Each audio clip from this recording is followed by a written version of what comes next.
Hey team, wanted to make a video because I just finished my book. It was called The Number One Ladies Detective Agency by Alexander McCall Smith, I think was the last name.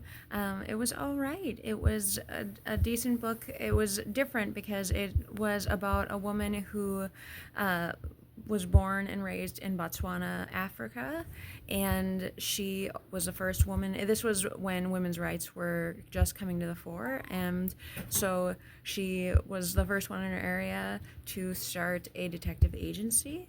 And so it was she was a small fat woman. It was very prominent. She's a size 22, and very she owned it.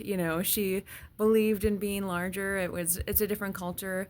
They want to have fat women, and they're better for making babies, and it shows affluence. And her father, of course, worked very hard. He worked in the mines for 16 years in South Africa, and then just to build this cattle farm in Botswana and give her the life that she deserved. Her mother had died, and so he gave her all of his life earnings, and he passed on because he got sick from the mines, and she got to use those funds to open a shop. That was kind of the goal he had for her, the father had for her. And she opened a shop, but she decided to open a detective agency.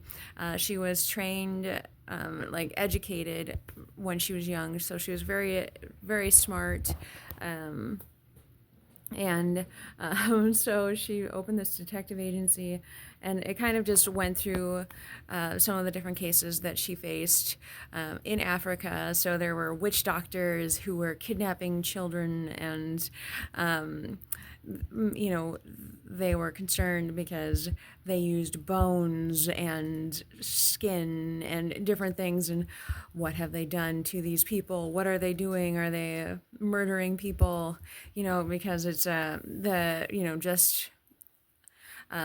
just outside of the Kalahari, and so they were very concerned, and they said, what happens behind closed doors. And this was, of course, they said it was wide open country, and kind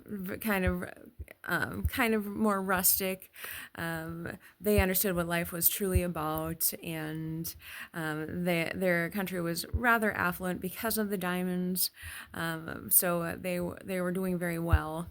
But she also had to track down a dog. There was a little girl, or a young lady, that the father was concerned she was seeing a boy, potentially ruining her reputation for a potential arranged marriage when she came of age. So that was another factor she had to figure out, if she was seeing a boy, and what to do about it, because she did believe more in women's rights than arranged marriages. And so it was a question of her morality as well. And then there was a cheating husband, and just it kind of showed you what not to do. Because to prove that this husband was cheating, she went to the bar and helped him pick her up, and then she got a photo of him putting the moves on, except he literally laid one on her for the photo, and then and then she showed this photo to the wife, and the wife freaked out, and she's like, I should sue you, and I can't, you whore, you're taking my husband, and you paid me to see if he was a cheater. He's a cheater.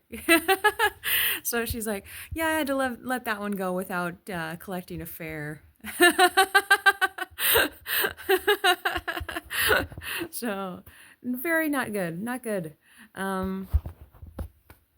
Because he was gross. So but so it kind of went through her story, different cases that she solved, and how she started making it, and At first, business was slow, but she eventually established. So it was an all right story. It was unique. I hadn't thought of such things in Africa, so I would love to have heard more about African culture, and so I think that would be fun. Obviously, it was talking about the interpersonal communications there with the potential for arranged marriages for Indian people, or the people who of the culture who do believe in arranged marriages. Those particular people were highly affluent Indians, and they talked about snakes and snake bites a lot.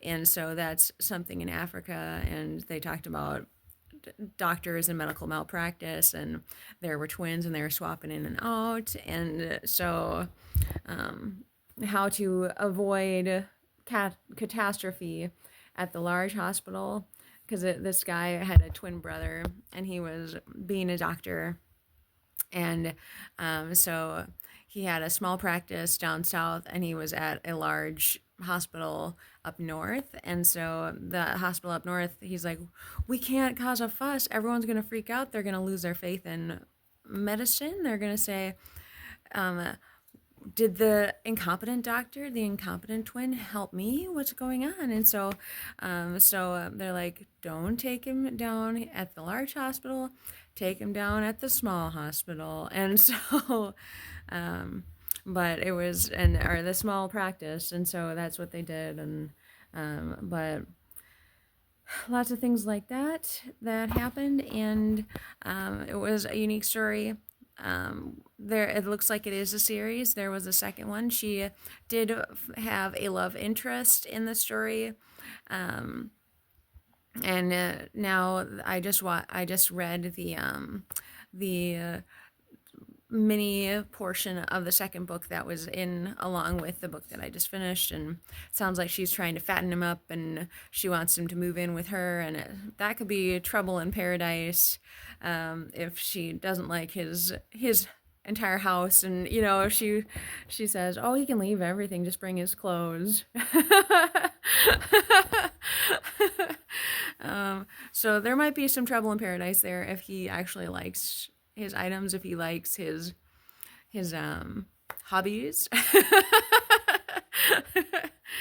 But otherwise, yeah, it seems like an interesting book. She wants to fatten him up, so that's a different part of the culture. Obviously, in America, we've had body positivity, as well as this allure to be exceptionally skinny for various reasons. So you hear it both ways, and but I do feel like with social media the way it is, a lot more small creators are kind of taking the stage a little bit more, and so that kind of allows for a much wider range of body shape, sizes, and colors and things like that. So I feel like the standards are kind of changing with smaller creators and less emphasis on these